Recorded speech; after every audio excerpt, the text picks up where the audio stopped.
Damos comienzo entonces. Adelante con Hugo Chumbita. Ante todo quiero agradecerles, organizadores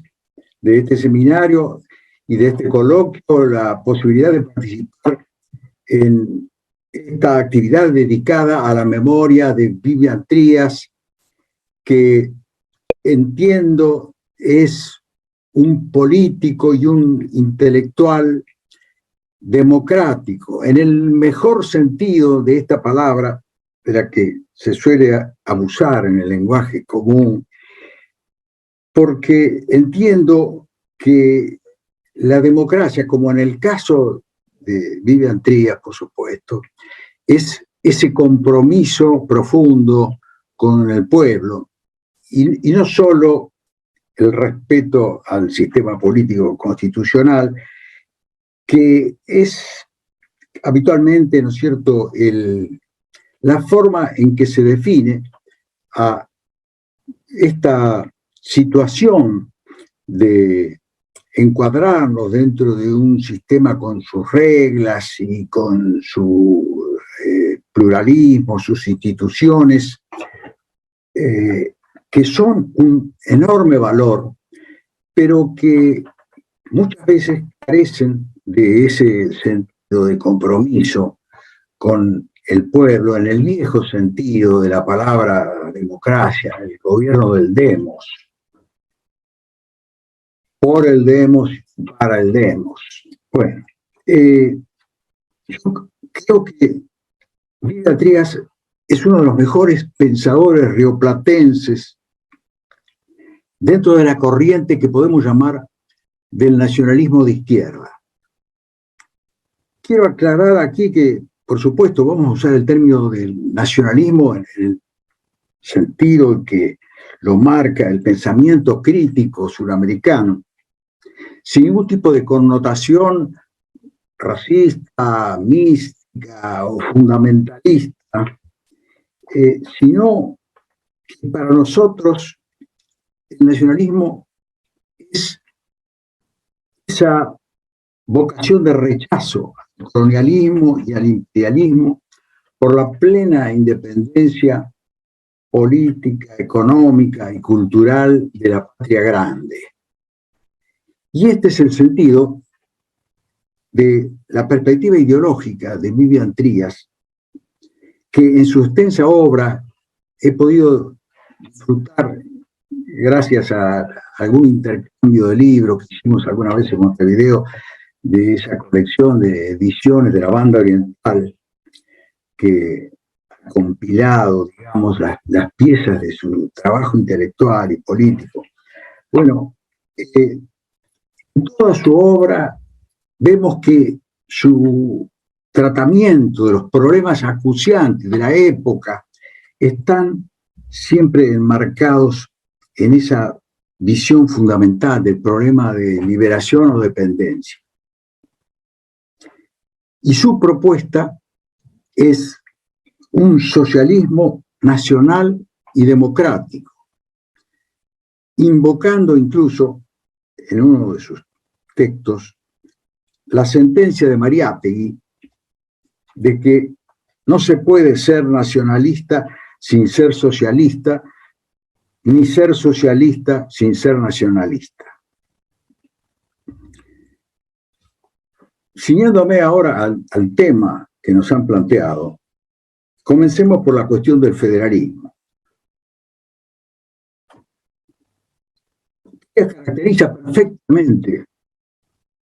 en su libro sobre Rosas es esta corriente del federalismo cuando señala que es una reacción contra el centralismo unitario y que es una solución institucional para dirimir la querella por la dictadura monoportuaria. Este es un concepto que reitera Vivian y que me parece luminoso, ¿no es cierto? La dictadura monoportuaria, el problema de las rentas aduaneras y la política proteccionista del mercado interno opuesta a la libre importación. son los asuntos que definen, en los que se juega el destino socioeconómico de la República. Así son más o menos sus términos. Aquí es clave el papel de Artigas, de quien Trías señala que es el caudillo de la provincia oriental, la única que tenía sus propios puertos de ultramar capaces de competir con el de Buenos Aires, lo cual era una garantía de la resistencia a los porteños y una salvaguardia económica para las demás provincias. Por eso, prosigue diciendo, luego de intentar eliminarlo por todos los medios, los directoriales terminaron por entregar la provincia rebelde a los portugueses. En cambio, Rosas y los estancieros saladeristas bonaerenses, en pugna con los saladeristas de Río Grande, apunta sagazmente Trías, en pugna por el ganado de la Cisplatina, los saladeristas bonaerenses apoyaron y financiaron la cruzada patriótica de Lavalleja y Oribe. Hay otro párrafo que quiero citar también textualmente cuando habla de la tesitura balcanizadora del Foreign Office, que era crear el Estado tapón uruguayo como una cuña de equilibrio entre las Provincias Unidas y el Brasil. Y entre otras observaciones, como el Banco Nacional en Buenos Aires, controlado por los comerciantes ingleses, se negó a asistir a Dorrego en la guerra con Brasil, factor decisivo en la concertación de la Convención Preliminar de Paz, que fue la consumación de ese designio balcanizador planeado por los británicos. Volviendo al estudio de Trías sobre Rosas, que tengo entendido provocó en su momento arduas polémicas en el Uruguay, para mí fue una de las fuentes más importantes en un texto donde he tratado de dar cuenta de ese controvertido periodo del rosismo. Allí Vivian Trías marca cierta discrepancia con la interpretación de José María Rosas, a quien ha tenido muy en cuenta en sus fuentes de indagación, así como a Ibarguren y a otros revisionistas de la derecha argentina. Digamos que tiene una discrepancia en tanto Pepe Rosa enfatizaba que el restaurador había trascendido su condición de estanciero para asumir los intereses de la patria como el jefe de la República. Y hay una cita que yo he transcrito incluso en este trabajo que mencionaba, donde Vivian dice: Rosas nunca se desprendió totalmente del cordón umbilical que lo unía a su clase. Su política agraria consolidó y ensanchó el poder económico del latifundismo y por consiguiente mantuvo sanos los fundamentos de su gravitación política. Es así que cuando el restaurador y la clase de los hacendados, cuando entre el restaurador y la clase de los hacendados se abrió una brecha demasiado grande, estos lo abandonaron y precipitaron su caída. Pero eso fue recién a fines de su largo gobierno. Este juicio se basa en una rigurosa comparación que él hace en un capítulo de este libro sobre Rosas entre la política agraria de Rosas y la de Artigas, lo cual sin duda marca las diferencias importantes entre ambos, ya que el caudillo oriental, ya que Artigas fue un adversario firme y consecuente del acaparamiento de la tierra y la concentración de la propiedad de la tierra pública. Esta cuestión, en los términos marxistas que maneja Trías, es si la clase de los hacendados es la clase nacional, tema al cual él dedica también otros estudios, otros análisis muy interesantes, citando a los clásicos y los debates europeos sobre este tema. Si la clase de los hacendados es la clase nacional capaz de conducir esa causa de la nación, los caudillos del interior y algunos bonaerenses, como Dorrego y Rosas, expresan ese proyecto de la nación sostenidos por los estratos populares, pero la clase de los estancieros termina claudicando frente al proyecto antinacional. Esto es más o menos una síntesis de lo que interpreto de los trabajos de Vivian Trías. Esto tiene un enorme interés y analizando incluso la figura de los diversos caudillos del interior, Facundo, Aldao, Ibarra, López, vemos que no todos pertenecen a la clase de los hacendados, aunque muchos de los principales, podríamos decir, sí. Dorrego incluso casi por adscripción familiar, pero sobre todo lo que es importante es ese respaldo popular, ese factor de los caudillos que los convierte en expresión y líderes de una masa que abarca a los pobres del campo, que abarca a los artesanos de las ciudades, que abarca una, podríamos llamar incipiente, clase media, agraria, agricultores, etc. Los negros, los pobres,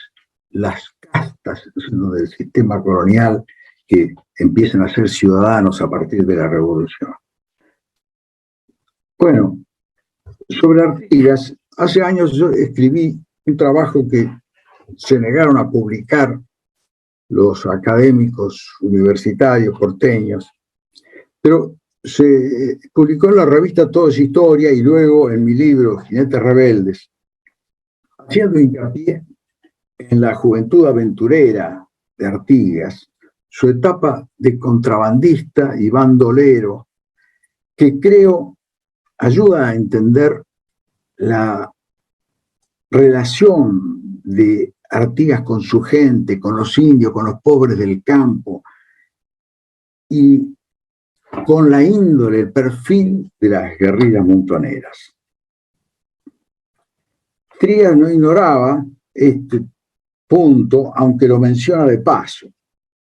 Pero para los fundadores de la historiografía liberal argentina y sus continuadores, esta fue la base de un rotundo anatema para descalificarlo.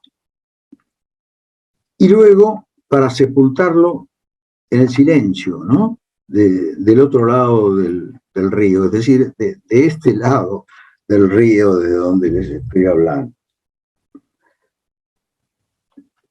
Suelo mencionar que cuando consulté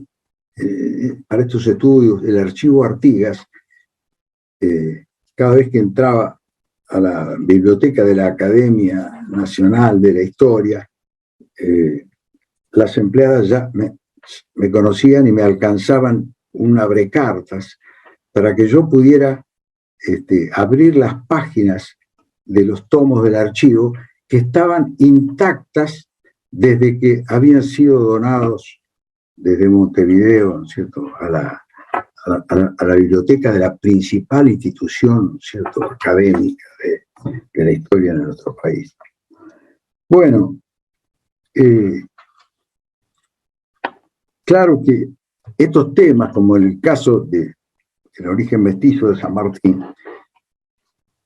nos consta que suelen tropezar con ciertos reparos, con los prejuicios e incluso las pasiones políticas que siguen influyendo en el conocimiento de nuestra historia. Acerca del tema de las montoneras, y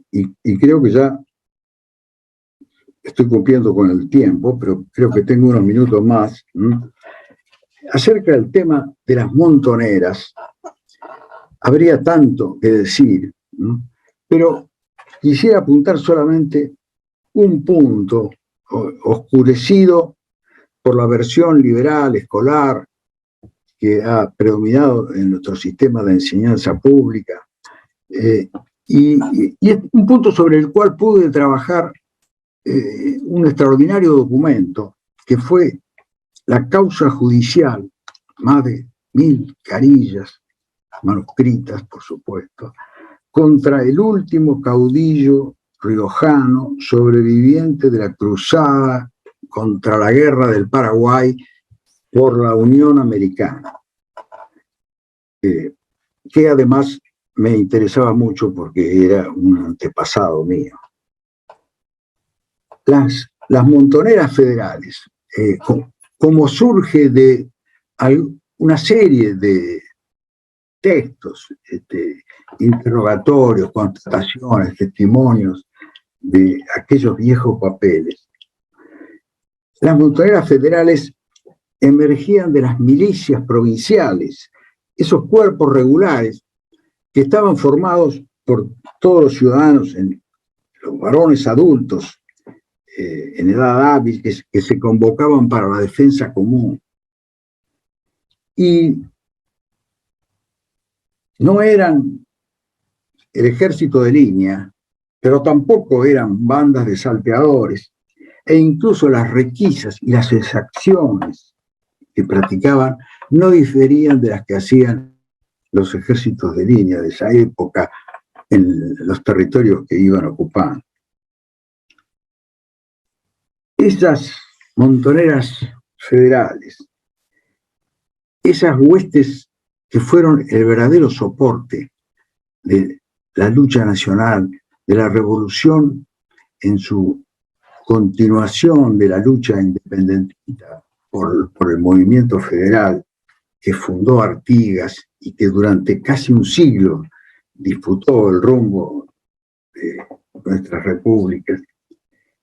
Esas montoneras eran el brazo armado de los pueblos, eran esa fuerza que dentro de las condiciones de la época encarnaba la profunda lucha nacional por nuestros objetivos fundamentales que siguen tan vigentes como en el comienzo, que es la causa de nuestra independencia. Y nada más, creo que eso es todo por ahora.